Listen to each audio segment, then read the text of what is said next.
So Lillyannes Wellbeing is a coffee shop that trades to produce revenue to be able to support our community.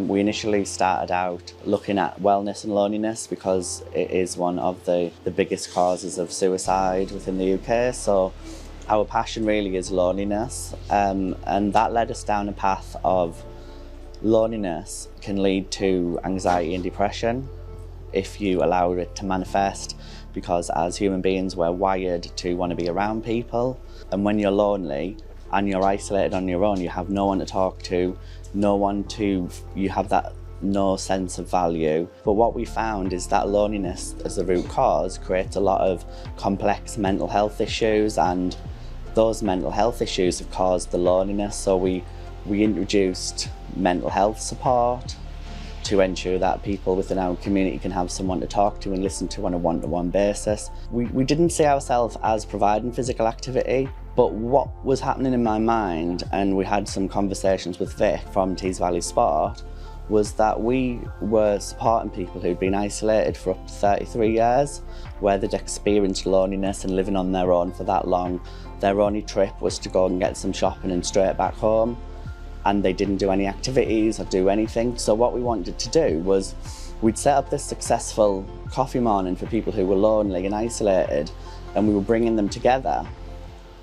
But we all know that physical activity is important for your mental health.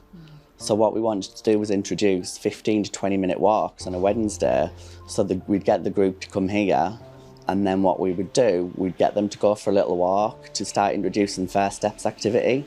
Now from that group, we've got some people now going to the Huskies in Hartlepool and playing walking basketball, walking football, and just kind of walking sports.